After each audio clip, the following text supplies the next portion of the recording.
நதியில் எங்கே நீர் ஓடுகிறது? நெகிழிதான் ஓடுகிறது. கடலுக்குள் மீனின் எண்ணிக்கையை விட நெகிழியின் எண்ணிக்கை அதிகமாகிவிட்டதுங்கிறது. இந்திய நிலப்பரப்பு எவ்வளவு பெரிது? இந்த இந்திய நிலப்பரப்பை போல 3 மடங்கு கடலுக்குள் பிளாஸ்டிக் நெகிழி குப்பைகள் கிடக்கிறதுங்கிறது.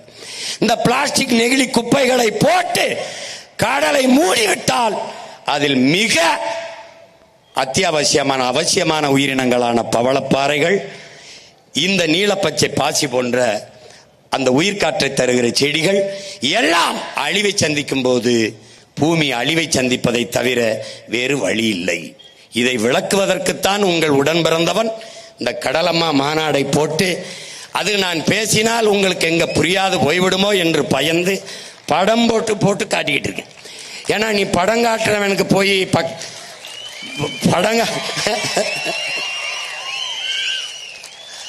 இது ஆடல் வாடல் படம் இல்ல, ரொம்ப அவசியமான அர்த்தமுள்ள படம்.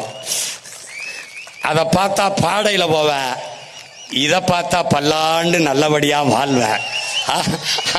அதுக்கு தான் இதை இப்படி போட்டு காட்டுறேன். பார்த்துக்க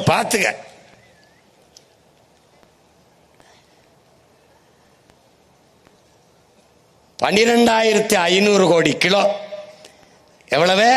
12,500 கிலோ இதுவரை கடல்ல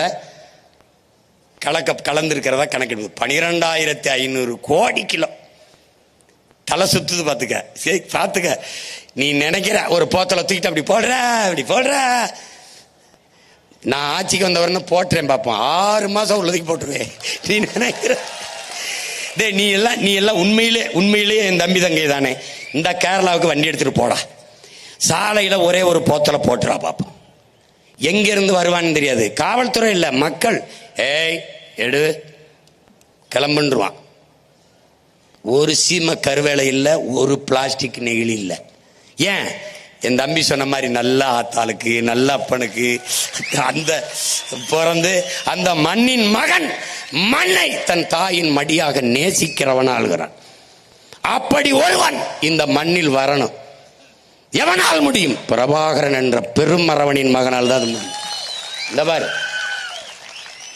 இதை பார்த்து உனக்கு வீட்டில் நிம்மதியா தூக்கம் வந்துருச்சுன்னா என்னை மறந்துடுறா, இல்லைன்னா என்னை தேடி வாடா.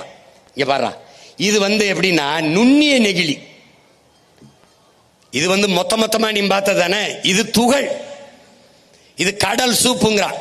கடலுக்குள்ள கண்ணுக்கு தெரியாது.